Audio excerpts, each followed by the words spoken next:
বেরো দেখিনি এখান দিয়ে। রাত দুপুরে ঘরটা আগলে বসে রয়েছে। আরে ছাড়ি বারুতে। দাদার সাথে আমার কথা আছে। এই শোন, কোনো কথা নাই, যা কথা সব কাল ভোরের আলু ফুটলে হবে। এখন বেরো দেখি এখান দিয়ে। লাজ শরমের মাথাটা খাসলাই পারুল। যাও পারুল, সবাইকে তো শুতে হবে বলো। ভোর হইতেই আবার শরীর ভাঙা কাষ্ট রয়েছে। তাছাড়া কাল যে তোমার বিয়া। যা দেখিনি। আর শোনো গো নতুন বউ, যতই এমএ পাসটা দাও না কেনে, কাল থেকে কিন্তু তোমার আসল পরীক্ষা শুরু। বরের সাথে সোহাগটা করতে গিয়ে আবার সংসারের কাজকর্মগুলা ভুলে যেও না। চল রে তোরা।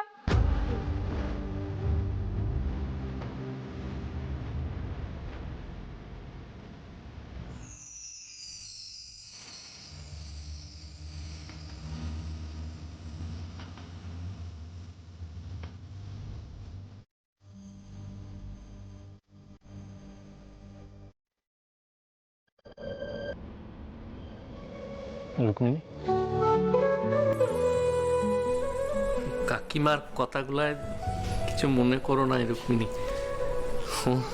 কি বলতে কি বলে ওরা। রুক্মিণী, হ্যাঁ সরি সরি, আপনি কিছু বলছিলেন, আমি আসলে শুনতে পাইনি। এই দেখো, বলছিলাম যে আপনি বলাটা কি খুব দরকার না? মানে আজকে থেকে যদি আমি তুমি চেষ্টা করব।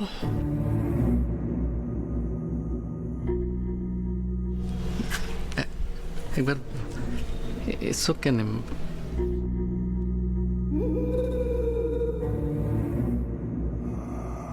এসো।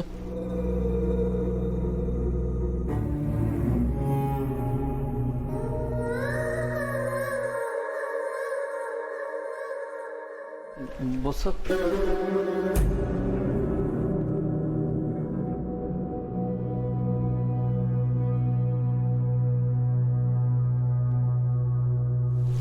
মানে আমি আসলে তোমার লেগে একটু জিনিস এনেছিলাম।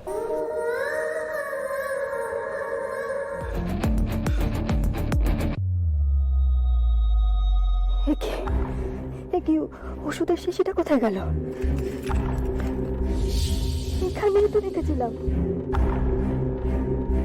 কেউ জানতে পেরে গেছে? না না না, কে জানবে? অন্য কোনো জায়গায় সরিয়ে রেখেছিলাম নাকি?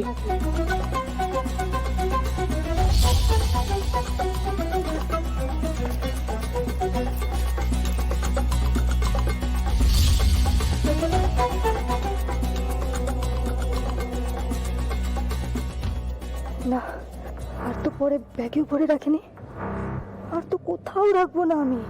তাহলে কোথায় গেল ওষুধটা? না না না না, এভাবে সবটা ঘেঁটে যেতে পারে না, ঘেঁটে যেতে পারে না। আমি কি বাথরুমে রেখে এলাম? একবার দেখে আসি তো।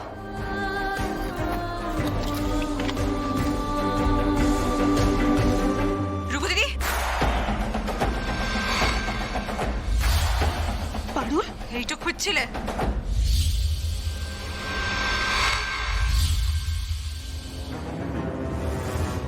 আরে ধুর, টর্চের আবার কি হলো?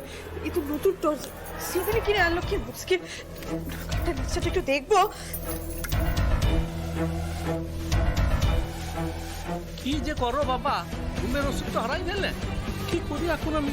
রূপু দিদি কই গো দেখা বাবা? রানু মন্দিরে বললো এ ঘরেই আছে। ও ছিল তো, এখন তো গেল। সকাল সকাল টর্চ হাতে নিয়ে কি করছো? কি করব? তোমার দাদাই তো বললো, রুক্মিণী ভবিষ্যৎ অন্ধকার, হাতে টর্চ রেখো।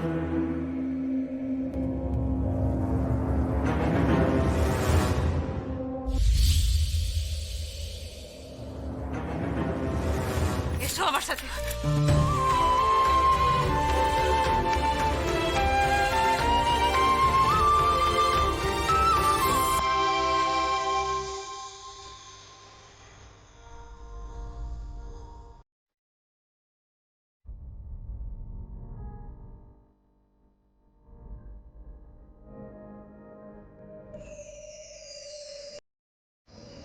এই তুমি উঠে পড়েছো? মানে আমি আসলে তৈরি হচ্ছিলাম তো সেই লেগে। পাদুলের তো আজকে আবার বিয়ে, তো ওখানে ওই ভোরবেলা থেকে সব কাজকর্ম শুরু হয়ে যাবে, সেই লেগে আমি তৈরি হচ্ছি। তুমি এখন শুয়ে পড়ো না কেন?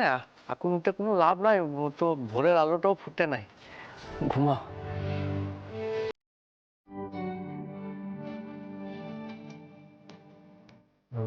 রুক্মিণী, একটা কথা আসলে তোমাকে বলার ছিল তো।